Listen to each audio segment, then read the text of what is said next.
गुढीपाडवाच्या सणानिमित्त राज्यभर आनंद आणि उत्साहाचे वातावरण असताना दुसरीकडे शेतकऱ्यांच्या ज्वलंत प्रश्नांनी पुन्हा एकदा ऐरणी गाठली आहे. मूर्तिजापूर येथे स्वाभिमानी शेतकरी संघटना आणि प्रगती शेतकरी मंडळाच्या वतीने विविध मागण्यांसाठी अन्नत्याग आंदोलनाचा इशारा देण्यात आला आहे.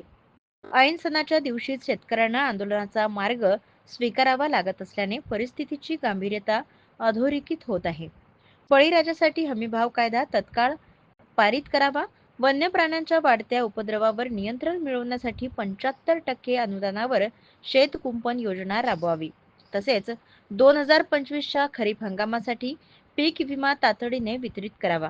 या प्रमुख मागण्या संघटनांनी मांडल्या आहेत आणि याशिवाय पीक विमा योजनेतील निकषांमध्ये बदल करण्याची मागणीही जोर धरत असून सध्याच्या अटी शेतकऱ्यांसाठी अपुऱ्या असल्याचे संघटनेचे म्हणणे आहे.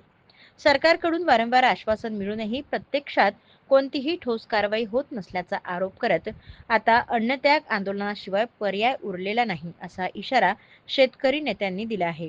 आणि या आंदोलनामुळे प्रशासनाचे लक्ष वेधले जाईल का आणि शेतकऱ्यांच्या मागण्या कितपत पूर्ण होतील याकडे संपूर्ण जिल्ह्याचे लक्ष लागले आहे.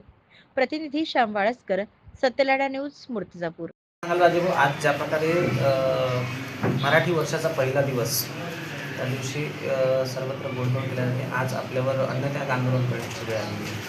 आजच्या आंदोलनाचा खरा उद्देश हा आहे की 19 मार्च ही शेतकऱ्यांसाठी या देशातील पहिली शेतकरी आत्महत्या जी झाली होती चिलगाव इथं साहेबरावजी तर्फे यांची 1986 साली. तर त्या आत्महत्येचा आज आम्ही सगळे शेतकरी लोक एक शोकाचा दिवस म्हणून श्रद्धांजलीपर दिवस म्हणून आम्ही तरी पाडतो.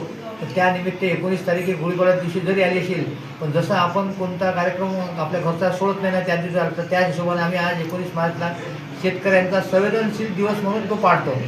त्या दिवस पाडताना आम्हाला शासनाला असं म्हणत आहे की बा या श्रद्धांजली कार्यक्रमाच्या माध्यमातून व एक दिवसाच्या अन्नत्याग आंदोलनामध्ये आम्हाला शासनाला आता एक आव्हान करायचं आहे की बा या देशात हमीभावाचा कायदा पारित झालाच पाहिजे. या विषयासाठी आम्ही आजचं एक अन्नत्याग आंदोलन व त्या गोष्टीचं अनुसरण सुरू केलं आहे. दुसरा आमचा विषय आहे बा की वन्य प्राण्यामुळे शेती ही शेतकऱ्यांची एवढी खराब झाली आहे की भविष्यात तो शेती करू शकणार नाही.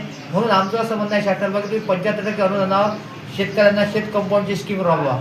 तिसरा आमचा जो कळीचा विषय आहे की बुवा विमा घोषित केला आहे खरीपाचा हंगाम सोयाबीनचा संपून आज रब्बीचा हंगाम संपला आहे, पण अजूनही पीक कापणी अहवाल शासनाचे गेले नाहीत की बा अजून आम्हाला ओला दुष्काळ घोषित झाला, सगळं काही झालं तरी जर विमा भेटत नसेल तर बा शासनानं कुठेतरी त्या पीक विमा कंपनीच्या निकषात बदल करायला पाहिजे की बा एक तर आमचं जुन्यासारखे कापणी पहिले 25% अग्रिम भेटे, नंतर 50% भेटे, नंतर बा पूर्ण दे ते नवीन जुने नियम चालू करून शेतकरी विमा द्यावा.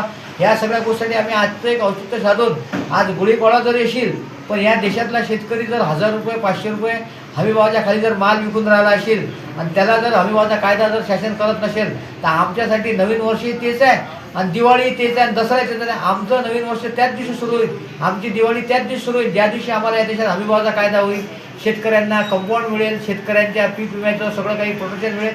याच्यानंतर शेतकऱ्याचं जे विविध गोष्टी आहेत या गोष्टी शासनानं मान्य केल्या तर आमचा प्रत्येक दिवशीच आमचा सण आहे.